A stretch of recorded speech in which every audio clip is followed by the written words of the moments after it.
considering the painting I ended up doing. But this video is just about like Photoshop as an art tool and what it brings to artists and what it doesn't kind of give to artists. The painting I've chose is kind of like, it's not a great representation because it's not in color. The next one will be, but this one is just like, for now, it's just like a kind of like a sketch of something I might make into color later on. I might finish it in Photoshop so I can make another video about Photoshop after. But a lot of the time, honestly, to do something like this, I would use Corel Painter. Now, just before I talk about Photoshop in general, I want to just quickly explain for anyone that's interested in this piece. It will probably be posted on my Instagram at some point.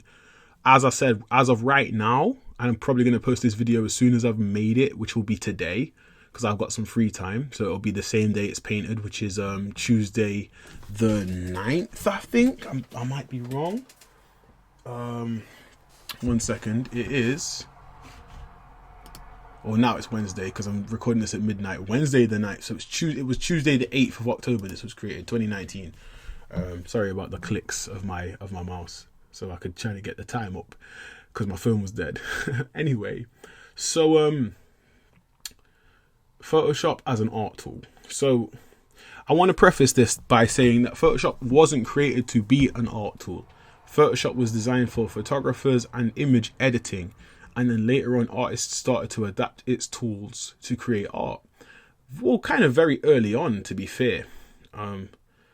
So it became an art tool. It wasn't created for that purpose. So my opinions on this are not biased, but I have context. So for example, a piece of software I've used for a long time, not as long as Photoshop, but instantly when I use this software versus Photoshop, I knew the difference, is Corel Painter. And I always reference Corel Painter wherever I can, because I feel like it's a completely and utterly underappreciated piece of software, even in 2019 in comparison to other software like Clip Studio Paint. I don't even think Corel Painter at the moment is as currently popular as Clip Studio Paint, which is insane to me because it's been around longer and it's been, as a painting software for artists, it blows all of them out of the water. But utilizing that software, you really understand the difference and what a painting software should offer you. Now, Photoshop, let's not make this about Photoshop versus Painter video because I've already have one of those on the channel. Now, Photoshop offers decent painting tools. You utilize alphas or kind of like brush kind of presets to create shapes, and then Photoshop uses opacity and flow to kind of blend or dip up and down your opacity to create a desired effect. Now, that has worked for so long, but the real power of Photoshop's brushes, in my opinion, is within the dual brush capabilities to put two brush alphas together to create a pseudo texture, and also the texture brush parameters, and then also the ability. So when I paint on my main canvas in Photoshop, a lot of the time I paint on one layer. And I don't mean like what I have right now where I have one layer and I have a background. Usually I just paint on the background a lot of the time. I just find it's more of an efficient workflow, and I feel like in traditional art that's how people work. You can change your brush mode, your brush's blending mode, to create these effects, and it's more effective on that base layer. That's something Painter can't do. That's something I don't think Clip Studio Paint can do. So Photoshop has all these cool technical advantages. Now, number two, Photoshop's brush system, the opacity and flow system feels good in general. It has a very good feel to it, and it adapts the Wacom pens as good as any other software does. And to be honest, Photoshop's brush system is quite unique. I don't think there's another piece of software that copies it like verbatim. Procreate tries to be like Photoshop, but I don't think it hits the mark the same way. The brushes don't react the same way. The alphas don't react the same way. It's similar, but it's not the same. So it has a unique brush system, and it has cool abilities and cool things you can do, like change your brush blending mode. On top of that, it has a wide array of filters and things that you can utilize to alter your image and sharpen and take things away and select certain colors. People use gradient maps to kind of get to bring up color swatches that would kind of help the image go forward. You have the auto color and auto tone. You have all these adjustments you can make. You've got so many tabs of adjustments that you can go through. If you want, you can decide to throw in some 3D elements. And let's not forget this. This is key. Photoshop is the absolute best image editing software on the market when it comes down to photo manipulation. So if you're doing art like a lot of concept artists do that involves photo bashing, Photoshop is probably the best piece of software for that. And I would not even attempt to photo bash in something like Coral Painter. I don't see why you would, because the tools in Photoshop are good enough.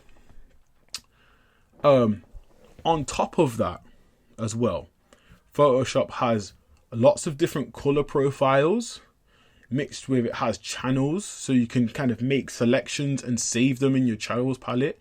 You can alter what color channel that you're in.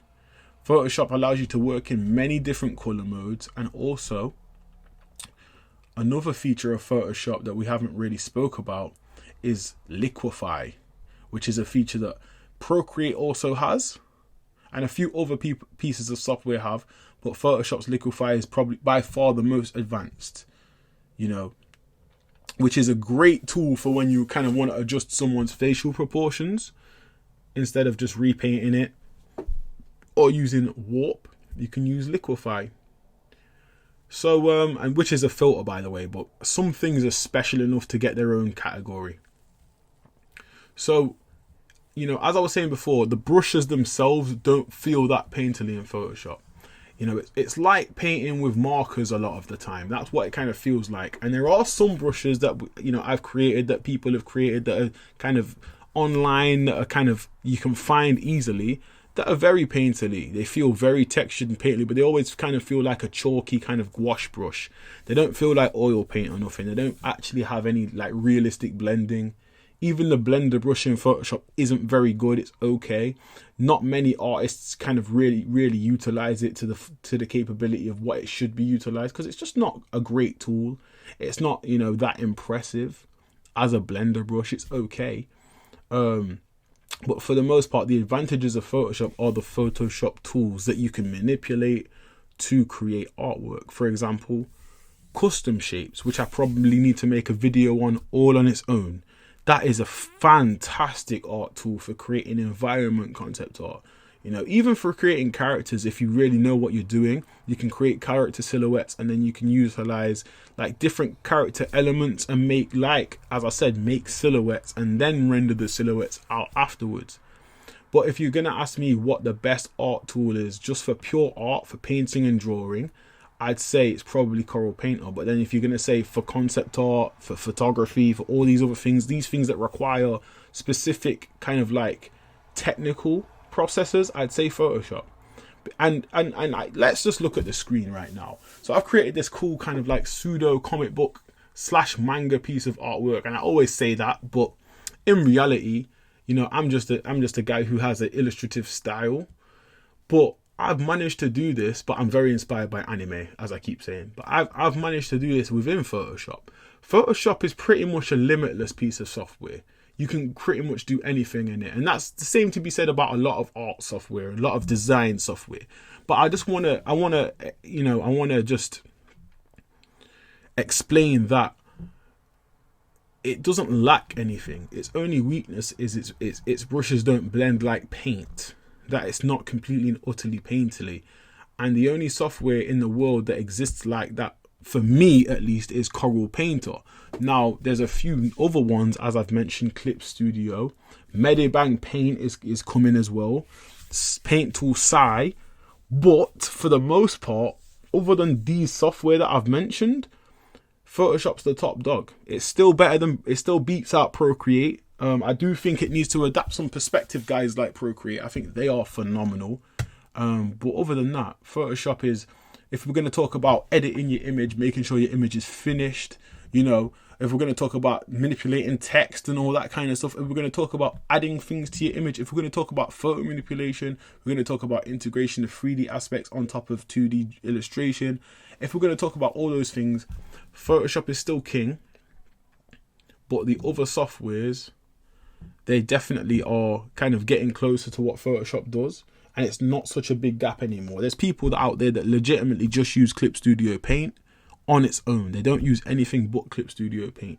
There's people out there that only use Painter. There's people out there that actually have just stripped back and they use Procreate. And I am kind of in that frame now. I literally created this Photoshop painting for the sake of the video. Today was a day for me where I decided, okay, I'm going to do some Photoshop work.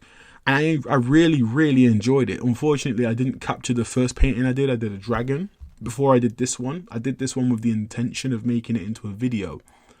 But the first painting I did was a dragon.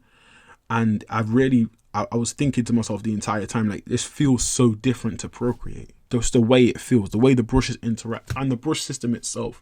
Procreate doesn't have dual brush. It doesn't have a lot of the settings that Photoshop has. It's reasonably limited in its own way, but it has, you know, a complexity to it also, but it's still quite limited. And it's strange how different manufacturers make completely different feeling software. I would have thought they would try to like rip off Photoshop source code and try and make it exactly like Photoshop, but no. So in closing, what I will say is Photoshop for artists? It wasn't designed for us, but Adobe slowly adding more features so it helps us. But I don't think Adobe really understands what they need to add to Photoshop, because in the end, people have been creating such great artwork in Photoshop. Like, there's no way you can really say is Photoshop for artists, because artists have probably created more art in Photoshop, you know, than artists have created art in the history of human beings.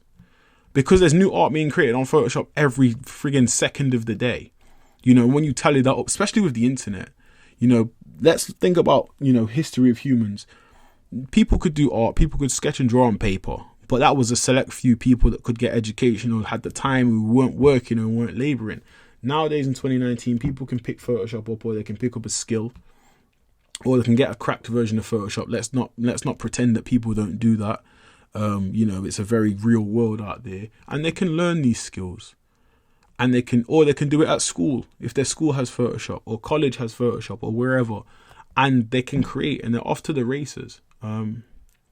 You know, creating stuff and enjoying the process and getting good, you know, or getting good enough to where they get viewed.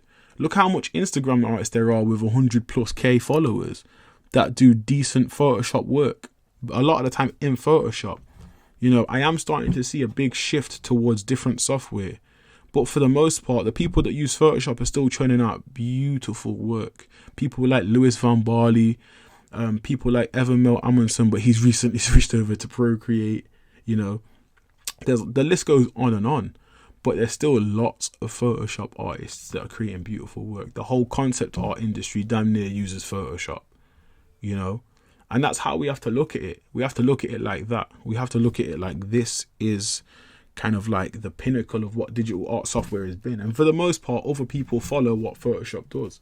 Coral Painter doesn't, and I'm always going to say this because Coral Painter has always been the sleeping dragon that no one really recognized.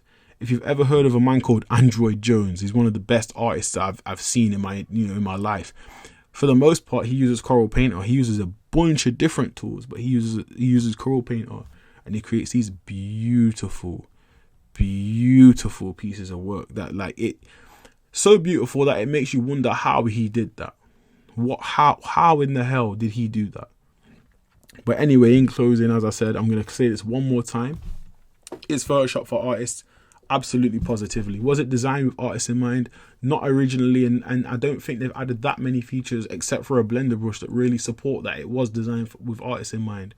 Since I came along in about 2008 and started using Photoshop, maybe 2007, not quite sure, the brush tool in Photoshop has been damn near exactly the same. I don't think they've added different any kind of like different brush abilities or brush categories to the brush tool. I think everything was already there in 2008, which means that the brush tool has legit been the same. They changed opacity dynamics to transfer, but it's the same thing. It's just a different word over the title. You know, I don't feel like they've really changed anything. and gave artists anything more. What you could do in 2008 and 7, you can do now, damn near. And I'm not saying that's sad, because maybe it doesn't need innovation, because what I've seen people create in Photoshop throughout my life being a digital artist has been phenomenal. But as I said, it would be nice if they added some other stuff and made it more painterly and more artist friendly, because Adobe is probably one of the biggest, digital tool providers on the planet, if not the biggest. And this software does need a little bit of an overhaul in terms of just its brush tool. Maybe talk to Corel, maybe partner up with Paint, or maybe make a joint software. I don't know, but that would be perfect for me in an ideal world. But anyway, guys, I've been Fiji. Keep drawing, keep painting, keep enjoying what you're doing, and I'll see you guys in the next one. Peace.